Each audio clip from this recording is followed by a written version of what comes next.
It was an otherwise uneventful day back in the early 1990s when my dad and I made our usual weekend trip to the video rental store. I wasn't interested in movies, not at all. I was there for the games. Every Friday I'd rent 1 or 2 games, and that's pretty much how I'd spend a good portion of the weekend. Sure, I hung out with friends, rode my bike around the neighborhood, put pennies on the railroad track to flatten them, and laid down in the street pretending to be dead and scare oncoming cars. You know, the usual stuff every kid did back then. But make no mistake, the highlight of my weekend was my game rental. So it was on that otherwise uneventful normal day that I would encounter one of the greatest masterpieces of gaming art ever created. A game so amazing that it would forever change the industry in ways unimagined. Okay, maybe not, but it was a really cool game unlike anything I had played on the Nintendo Entertainment System before. So now you're probably thinking, alright Fox, we get it, enough with the suspense, what's the game? Well, let me tell you, it's one of those unique games that didn't fit any typical NES game genre. It was a special kind of game in that forgot to mention the name. It was Shadowgate, and it was cool. Really cool. Super cool. Shadowgate was the first of 3 similar games released for the NES by a company known as Kimco, which brought us such NES game awesomeness as Lagoon and Draken. Well, to be honest, most of the games they made were pretty mediocre. The best is probably Spy vs. Spy, which was just cool and fun to play with a friend. Shadowgate is not an original Kimco game. It was originally programmed for the Apple Macintosh by Icom Simulations. Shadowgate was the 3rd entry in a series of 4 games known as the MacVenture series. They were amazing point-and-click adventure games that were quite popular on computer platforms of all kinds. There's no question the whole series was awesome, and in fact is still pretty cool to play today, if you've got an old, still functional Apple Macintosh lying around, and if you do, you interested in selling it to me? The series saw 4 games released: Deja Vu, A Nightmare Comes True in 1985, Uninvited in 1986, Shadowgate in 1987, and Deja Vu 2 Lost in Las Vegas in 1988. 3 of these games would make their way onto the NES, and they are what I'll be covering. While the original versions were just great, I experienced them for the first time in glorious full color, that's right, color, on the wonderful Nintendo Entertainment System. While Shadowgate wasn't the first in the series, it was the first one released for the NES back in 1989, and so I'll cover the games in the order they made their way onto the Nintendo. While the games saw some minor modifications to adapt to the NES controller versus a keyboard and mouse, they were mostly unchanged, other than some Nintendo censorship stuff. Shadowgate puts you in the role of a hero descended from a royal lineage, and you are, believe it or not, the only hope for a world about to be plunged into eternal darkness by an evil warlock. Okay, so the story's a bit trite, but trust me, it works just fine. You'll immediately notice that, unlike most other NES games, you don't directly control your character. In fact, the D-pad doesn't make you move, it moves a cursor on the screen. This is how you interact with everything in the game, through the cursor. What the cursor does depends entirely on which of the many functions you have selected, such as examine, open, use, take, and so on. At first you might think this control scheme seems a bit inappropriate to the NES controller, and you'd be absolutely right. It does feel a little awkward at first and takes some getting used to, so get used to it, because Shadowgate is worth it. Oh, and the leave function in this game is essentially useless because I never had to use it once to beat the game. The title screen simply says Shadowgate, push start, with a nice reminder that the game is really made by Icom Simulations. So push start, or just sit and listen to the awesome atmospheric tune. The very first screen sets the tone for the rest of the game rather well, and you're greeted with some awesome text outlining the story. It's hard to read the text though because I'm just rocking out to this amazing NES music.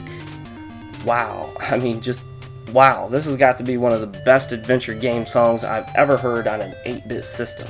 Anyway, once you start reading the text, you find out that an evil warlock is about to summon forth the Behemoth. Oh no, not the Behemoth. Its power will surely destroy us all. So you grit your teeth, swear, and begin your adventure. If you do anything that doesn't make sense, like choose open and click on the grass, the game will proceed to tell you that you seem to be wasting your time. Maybe I am wasting my time. Maybe I should do something else with my life than just play and review video games. Maybe my mom, dad, brothers, friends, wife, coworkers, boss, my cat, my dog, the mailman, my hairstylist, and my lawyer were right. Maybe video games are a waste of time. Maybe I should watch endless hours of primetime television instead, just like they do. Or maybe I should buy a boat, grab a 24-pack of beer, and just sit on the boat in the middle of a lake doing absolutely nothing but drinking beer, because that would be so much more productive than playing video games. Or maybe not. Sorry about that, I seem to have gotten distracted. Shadowgate has no real action and is all about collecting items to proceed through the game. You'll notice the flickering torch in the upper right corner. Let the torch go out, and you'll die. Yes, you die if it goes dark. How? Well, apparently the game tells you that you stumble around in the dark, fall flat on your face, and die. That's harsh. Because of this game, I carry a torch with me everywhere I go. I get a lot of weird looks, but at least I know I won't fall on my face and die. Ironically, I carry a flashlight for my job, so in a way I guess I do kind of have a torch on me. And before you ask, yes, I have a job, and no, I don't live in my parents' basement. As you proceed through the game, you would be wise to grab all of the torches you find. In fact, it would be smart to grab pretty much everything you find, because only in rare cases does picking something up kill you. And boy, does all kinds of stuff kill you. If you're playing this game without a walkthrough for the first time, expect to die. A lot. You'll die in ways you never imagined possible. You'll get burned alive, fall in pits, fall on your face, get run through with spears, get poisoned, get ripped to shreds by a rabid beast, and so much more. It's actually kind of fun doing stuff just to see how many different ways you can die. No matter how you die, however, you'll be greeted by the face of death, the Grim Reaper himself. He seems to be eerily smiling at you, and I can't help but smile back, because that's just how tough I am. I smile in the face of death. Death in a video game because it doesn't really kill me, so it's not really scary. The different rooms of Castle Shadowgate are all beautifully drawn and really add to the creepy, ethereal atmosphere. When you run into anything sentient, that means it can think, it's always a bit of a harrowing experience. Many times creepy music will play and you'll have a sense of dread as you ponder whether your idea of how to kill the creature will end up killing you somehow, and sometimes it will. Until you learn the correct actions. You see, Shadowgate, like the other two games, is a remarkably short and easy game once you know what to do. While I was a bit rusty and died a few times due to my notoriously bad memory, I was able to beat the game in under an hour. Playing it for the first time, I must have spent over a dozen hours trying to figure stuff out. To beat the game, you'll end up doing all sorts of odd stuff. Some of it makes sense, like burning the mummy with a torch to reveal an item inside, or smashing a mirror to reveal a door.